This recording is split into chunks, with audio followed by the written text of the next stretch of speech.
Halo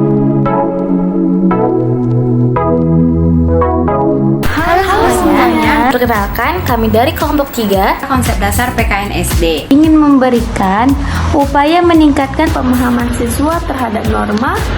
Perkenalkan, nama saya Atika Daviani Lubis. Perkenalkan, nama saya Deborah Florentina.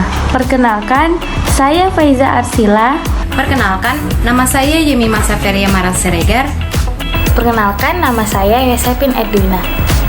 Upaya meningkatkan norma agama di sekolah. Pertama, mengerjakan kebaikan dan meninggalkan keburukan. Kedua, menjalankan perintah beribadah. Ketiga, larangan menyakiti orang lain. Keempat, menyayangi sesama. Kelima, menjaga lingkungan. Keenam, saling menghormati agama yang diyakini oleh orang lain. Ketujuh, tidak memaksakan keyakinan agama kita kepada orang yang berbeda agama. Kedelapan, bersikap toleran pada keyakinan dan ibadah yang dilaksanakan oleh yang mempunyai keyakinan dan agama yang berbeda, melaksanakan ajaran agama dengan baik. Dan yang kesembilan, mau berteman dengan orang yang berbeda agama. Nah, baiklah selanjutnya upaya meningkatkan norma kesopanan. Yang pertama itu mengajarkan anak untuk menghormati orang tua atau orang yang lebih tua daripada dia. Yang kedua, meminta maaf. Jika dia melakukan kesalahan, biasakan anak itu langsung meminta maaf.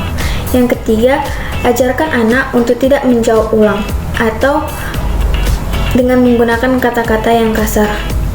Contohnya pada saat kita memarahi anak, kita mengeluarkan kata-kata kasar, kiranya memberitahu kepada anak bahwa kata-kata itu tidak boleh diucapkan. Nah, yang keempat, table manner.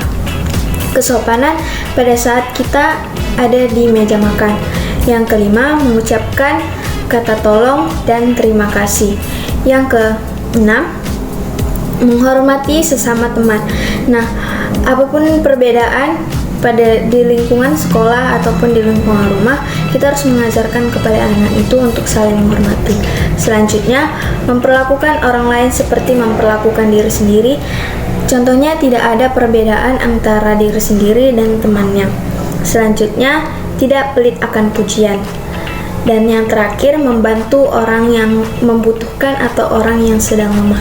Baiklah, di sini saya akan menjelaskan tentang norma kesusilaan. Norma kesusilaan adalah norma yang mengatur cara berperilaku baik secara hati nurani manusia. Banyak sekali manfaat dari norma kesusilaan ini.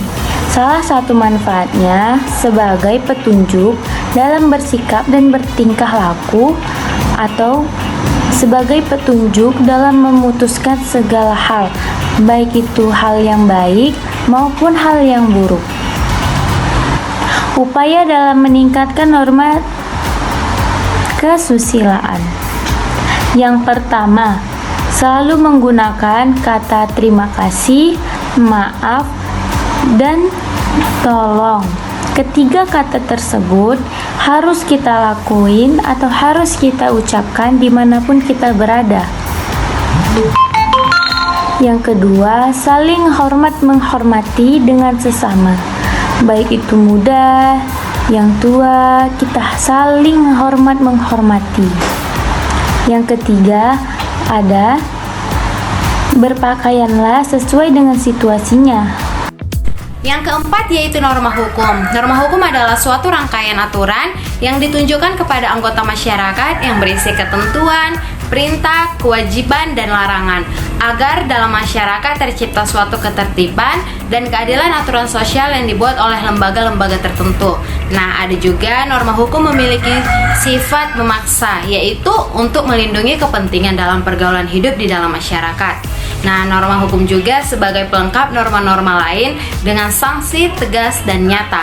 Kesadaran hukum di lingkungan sekolah. Adapun kesadaran hukum dapat dikembangkan pula dalam kehidupan sekolah, yaitu dapat dilakukan oleh semua warga sekolah. Bentuk kesadaran hukum di sekolah itu dapat dikembangkan dengan membiasakan diri atau berperilaku sebagai berikut.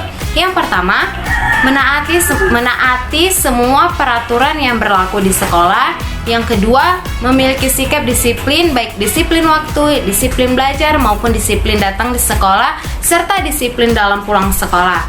Yang ketiga, mengikuti upacara bendera dengan khidmat. Dan yang terakhir yaitu tidak membuat resah di sekolah. Dengan begitu kita dapat meningkatkan norma hukum yang berada di sekolah. Oke teman-teman, semua sudah mendengarkan tadi penjelasan dari kelompok 3 mengenai upaya meningkatkan pemahaman norma agama, norma kesopanan, norma kesusilaan, dan norma hukum di sekolah. Jadi kesimpulannya adalah pendidikan kewarganegaraan adalah suatu mata pelajaran yang memfokuskan pada pembentukan warga negara yang memahami dan mampu melaksanakan hak-hak dan kewajibannya untuk menjadi warga negara Indonesia yang cerdas, terampil, dan berkarakter, yang diamanatkan oleh Pancasila dan Undang-Undang Dasar Negara Republik Indonesia tahun 1945. Nah, tujuan penting dalam pembelajaran PKN itu salah satunya adalah terbentuknya sikap dan karakter warga negara yang berkarakter Pancasila dalam kehidupan sehari-hari. Pancasila adalah ideologi negara, falsafah bangsa, dan dasar negara. Nilai-nilai dalam Pancasila tercermin dalam norma seperti norma agama, norma kesusilaan, norma kesopanan, dan norma hukum. Maka, setiap sekolah wajib mengajarkan pelajaran PPKN karena mata pelajaran PPKN di sekolah dasar merupakan mata pelajaran yang penuh dengan muatan afektif. Sekian dari kelompok kami, terima kasih.